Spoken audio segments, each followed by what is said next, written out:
Assalamualaikum warahmatullahi wabarakatuh. Kami dari kelompok 6 kelas 10-2 ingin mempresentasikan hasil diskusi kami mengenai pemanasan global yang beranggotakan Kayla Elisha Afandi, Rania Ridwan, Widya Rahma, Fadil, M. Arfan, dan Yasifi. Apa itu pemanasan global? Pemanasan global adalah peningkatan suhu rata-rata permukaan, suhu rata-rata daratan, lautan, dan atmosfer bumi secara bertahap.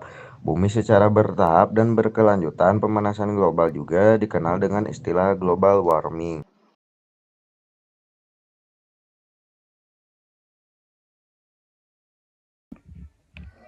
Aktivitas manusia yang dapat menyebabkan terjadinya pemanasan global. Yang pertama, menghasilkan listrik dan panas dengan membakar bahan bakar fosil seperti batu bara, minyak, dan gas alam adalah salah satu penyebab utama emisi global. Yang kedua, ada menebang hutan. Penebangan hutan untuk lahan pertanian atau peternakan atau alasan lain menyebabkan emisi. Ketika ditebang, pohon melepaskan karbon yang telah mereka simpan. Lalu ada menggunakan transportasi. Sebagian besar mobil, truk, kapal, dan pesawat menggunakan bahan bakar fosil. Hal ini membuat transportasi menjadi penyumbang utama gas rumah kaca. Dan yang terakhir ada mengonsumsi berlebihan rumah, penggunaan listrik, cara berpergian, makanan, dan sampah. Anda semuanya berkontribusi pada emisi gas rumah kaca. Pemanasan permukaan bumi dan troposfer, lapisan atmosfer paling bawah, disebabkan oleh adanya uap air, karbon dioksida, metana, dan gas-gas tertentu lainnya di udara. Dari gas-gas tersebut yang dikenal sebagai gas rumah kaca. Uap rumah kaca di bumi, sebagian sinar matahari yang masuk dipantulkan oleh atmosfer dan permukaan bumi, tetapi sebagian besar diserap oleh permukaan yang menjadi hangat, radiasi inframerah, kemudian dipancarkan dari permukaan sebagai radiasi IR lepas keluar angkasa, tetapi sebagian diserap oleh gas rumah kaca atmosfer, terutama uap air, karbon dioksida, dan metana, dan diradiasikan kembali ke segala arah, sebagian keluar angkasa dan sebagian kembali ke permukaan, yang selanjutnya menghangatkan permukaan dan atmosfer bagian bawah.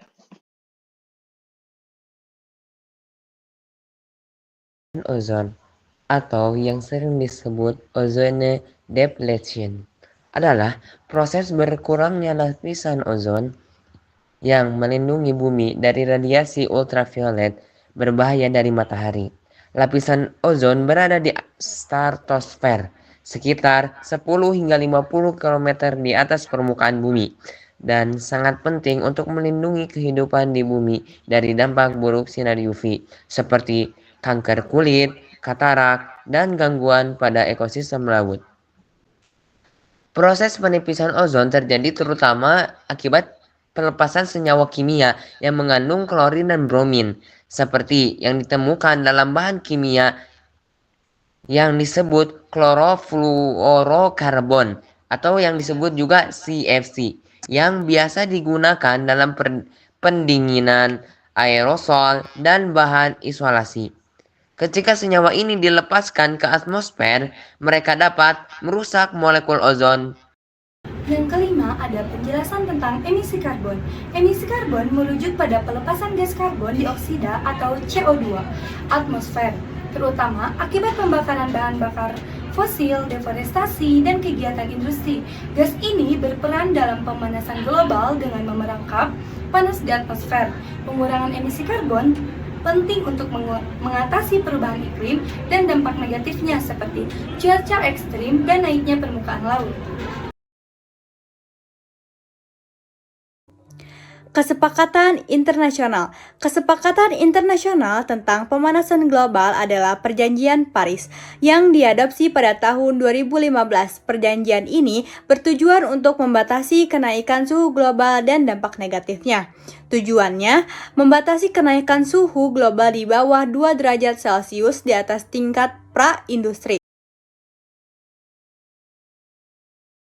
Bagaimana sih Perjanjian Paris diwujudkan? Negara-negara yang menandatangani Perjanjian Paris menyusun rencana aksi masing-masing untuk mengurangi emisi. Dampak Perjanjian Paris itu, Perjanjian Paris merupakan tonggak sejarah dalam proses perubahan iklim yang multilateral. Namun, dunia masih jauh dari mencapai tujuan kesepakatan ini.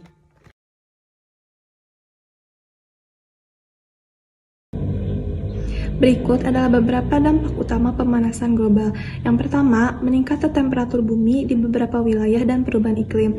Yang kedua, mencairnya glasier sehingga permukaan air laut meningkat. Yang ketiga, peningkatan suhu yang menyebabkan kepunahan spesies dan kerusakan pada organisme dan ekosistem. Yang keempat, hilangnya terumbu karang karena meningkatnya suhu dan pengasaman air laut.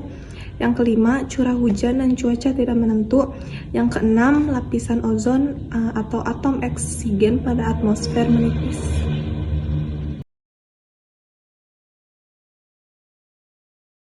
Upaya dalam mengurangi pemanasan global. 1. Mengurangi penggunaan kendaraan bermotor. 2. Menghemat penggunaan air dan listrik. 3. Mengurangi emisi gas rumah kaca. 4. Menggunakan energi terbarukan. 5. Menjaga kelestarian alam seperti melindungi hutan dari penebangan liar. 6.